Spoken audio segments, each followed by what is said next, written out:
Hi again, this is Professor Innes, and for this module we're discussing the notion of free will. It's still in the category of metaphysics. We'll explain that shortly.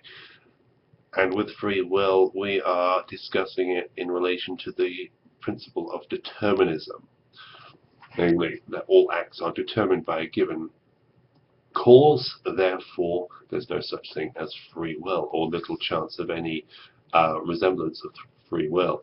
So here, when we discuss this, we say here, right, if you're going to discuss free will, you're going to discuss determinism as well. So let's start from the beginning. So with metaphysics, we got this idea that we are, as philosophers, looking at these intangibles which physical scientists refuse to deal because we can't see them, we can't experiment upon them. They might as well not exist, and for many physical scientists they don't exist. It's a myth. Free will is a myth to many physical scientists. So with the behaviorists, for example, in psychology, they just look at input and output.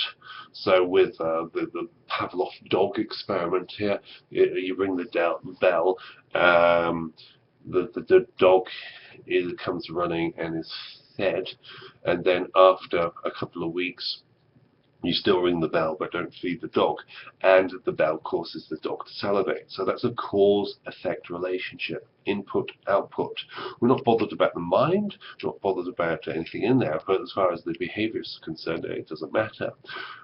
So with the behaviorists, they've got a lot of information, to say there's no such thing as free will. Even if one was to say that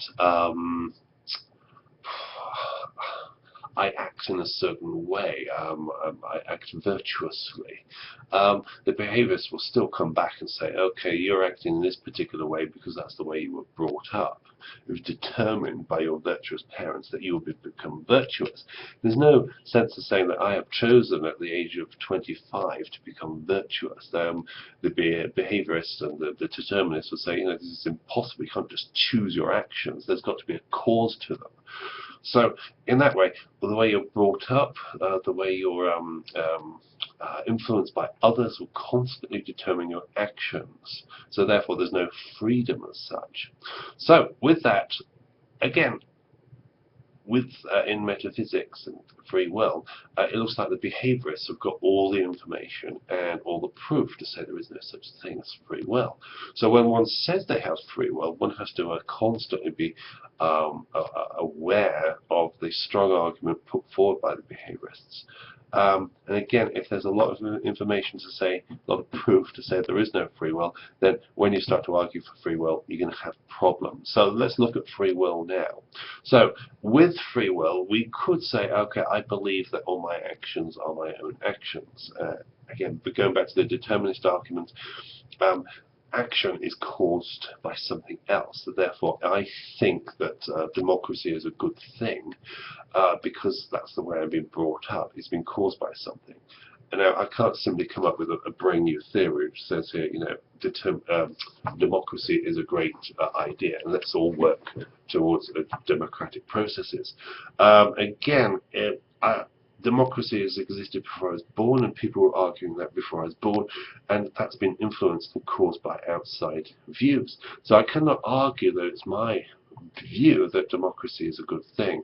It's been caused by something else. So therefore I have to admit that my idea of thinking freely is a nonsense. I don't think freely. I think in relation to the causal effects, namely the ideas that already existed, and I think accordingly.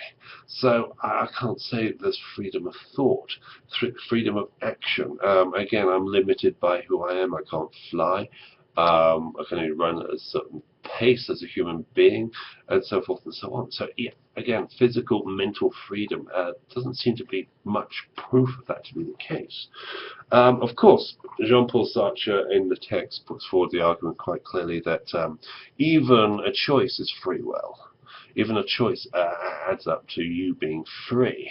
And it is the case, you have made the choice. Now, it might be the case the determining factors are evident, right? That's proven now. But thereafterwards, you still choose. So if we talk about the Baskin Robbins example, the ice cream emporium with the 31 varieties of ice cream, we might say, yes, fair enough. All the ice cream in the ice cream parlor is created. It is there. We have no choice about what is in that ice cream emporium. We make a choice from the determined ice cream selection. But still, I'm making a choice. I choose which ice cream I'd like. Now, here, Jean-Paul Sartre would say, as you're going to read him, that this choice is a freedom, and you have that burden of freedom. It is yours. You cannot afterwards say, here, I have chosen vanilla ice cream because that's what I was brought up on, and that's the one I select. Still, you chose it. You could have chosen some other variety of ice cream which was far different than the one you have. So you chose the more familiar one. Still, it's your choice. So, yeah, I suppose with Jean-Paul Sartre, there's that aspect of choice, even though the determining factors exist. So maybe that's something you could think about here when it comes to freedom, that maybe Jean-Paul Sartre has got a point, whereas the other philosophers don't have a point, except those for arguing determinism, because they've got causal factors to back them up to say this caused you to do this or caused you to do that. So here we have it. That's the argument basically. Free will versus determinism. It looks like the determinists have the better argument, therefore we have problems with free will. That's the problem. Do we have free will? Is our action free? Do we make decisions which are our own decisions? We ask those questions, and looks like there's too much evidence to say we don't have those decisions, or we're not able to make those decisions. So there we have it as far as free will. But I'm going to let you think about it, and if you have proof that there is free will, put it forward. It's just that it's not been successful so far, so I don't know.